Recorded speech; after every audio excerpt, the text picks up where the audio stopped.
everybody, it's Kelsee Briana J, and in today's video I am reviewing, swatching, and demoing the new, as you all can tell by the title, Natasha Denona Coral palette. And Natasha Denona is one of my favorite brands for eyeshadow, and you all already know I purchased all of her eyeshadow palettes, and so this one is no exception. You all already know it's going to hit you with the video. I got my curls popping today. I'm trying to fluff them out, make sure they don't look too wild, but wild enough because I am feeling like a free spirit today. But let's go ahead and jump into the details of this eyeshadow palette. That way you all can decide if you want to add this palette to your collection. And I want to show you all the look that I have on my eyes, and you all can see these eyeshadows in action. I ordered my palette from Beautylish, and Beautylish is phenomenal. Their customer service is just bar none. My stuff always comes super fast from them. This palette retails for $48, and I know a lot of people were curious about if this palette was a mini palette or a regular sized palette, but this one is a full-sized eyeshadow palette from Natasha, and here's what it looks like. I happen to love this type packaging just because it's sleek, it's easy to travel with, and I can see the colors, so I know which palette I'm reaching for without having to open them up. So the description for this palette on Sephora's website reads, "An ultimate palette for autumn, featuring Natasha's legendary saturated pure color pigments. This user-friendly palette is combined with 5 multi-use coral shades for the possibility to create a selection of looks varying from a classic daily look to a sparkling glam eye look." So there are different finishes in this palette like the description stated, and here's what the eyeshadow palette looks like.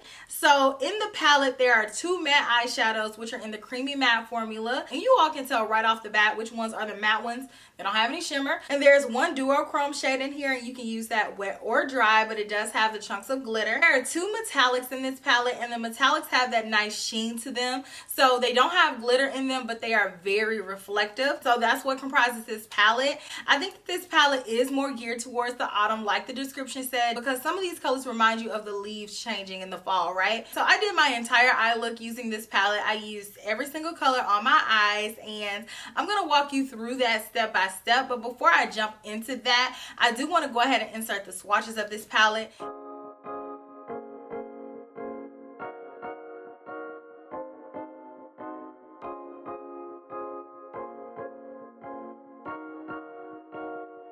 I do have some comparisons to this palette, but I'm just going to hold off on that until the end of the video. That way you all can see what the palette looks like, and then after you see what the palette looks like, then we can compare it to other things that I have in my collection that I feel like may be similar. So let's go ahead and jump into that. Let me know if you picked up this palette down in the comments section. I will have links for where you can pick up this palette in the description box as well. If you shop through those links, that helps to support my channel. If not, it's cool, but just know that they are there, and I do receive a small commission for them. So I will check you all later. I hope that you all enjoyed this video. So I'm going to put on some eye primer first. This is the Anastasia eye primer. Just a little dot. I'm going to blend her out.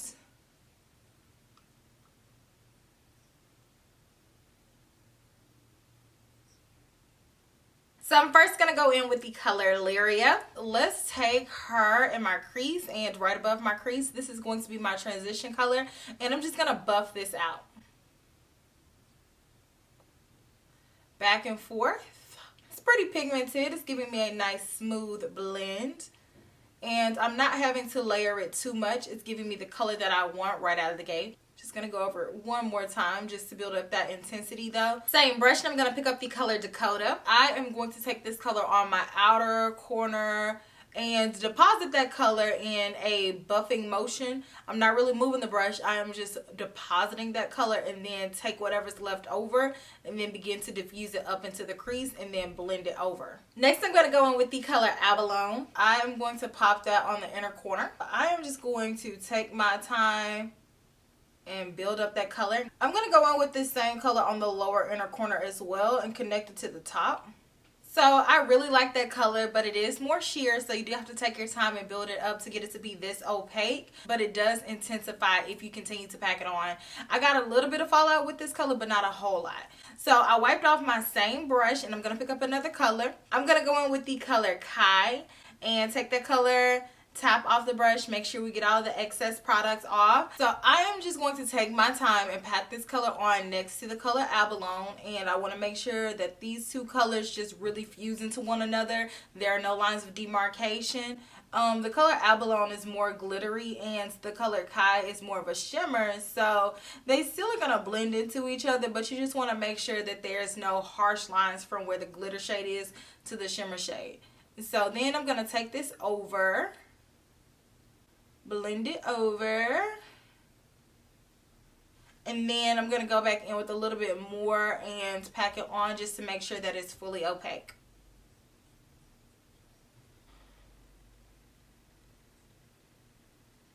Again, I wiped off the same brush and I'm going to go into the color Lola.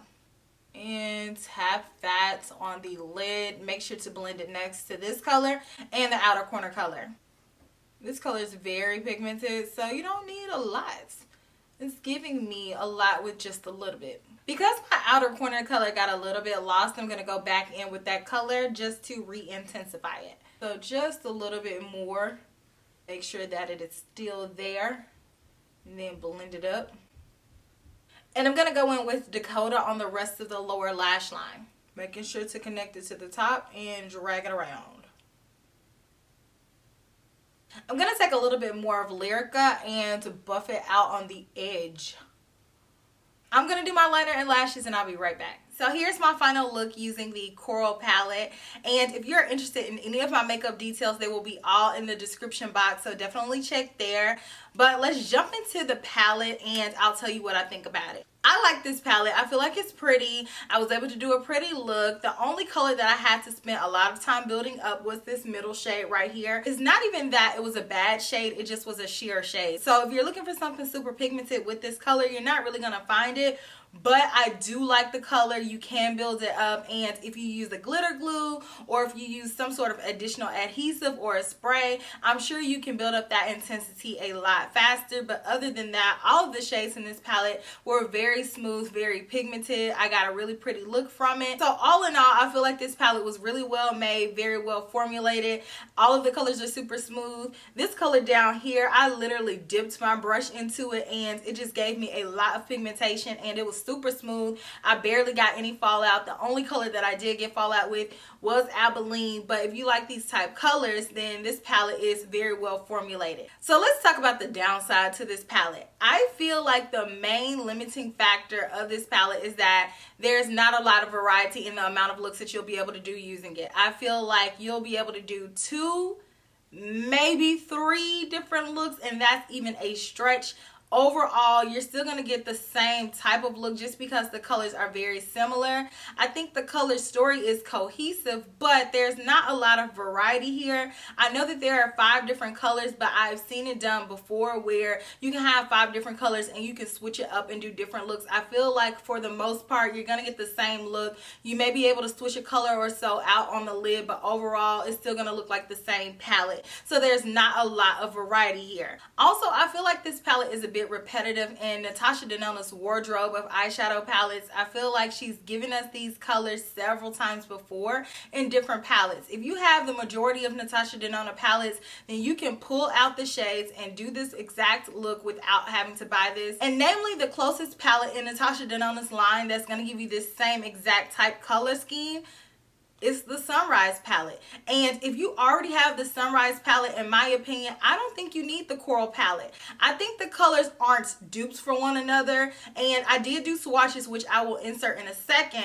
And you'll see that there are subtle differences in the colors that I chose to compare. But overall, once you get it on the lid, especially if you are a person of color, these colors are going to look the same. So that's good if you're looking to save money. I would get the Sunrise palette over the Coral palette just because of the fact that I can do more eye looks using this Sunrise palette because there's more of a variety here. Granted, this palette does cost more money and there is less eyeshadow in each pan, but it doesn't cost that much more money than the Coral palette, and you can do so many different looks with this palette. But just know that if you are interested in it, it is a well formulated palette, but I don't think that the color story is unique enough to justify having it if you already have a lot of her other palettes in your collection. But let me know your thoughts on this palette. palette? Are you a warm toned eyeshadow lover? Let me know your thoughts on the coral palette. For me, I would have liked to see more variations of coral for it to be truly a coral palette. The one color allows you to justify the name, but I would have liked to see more corals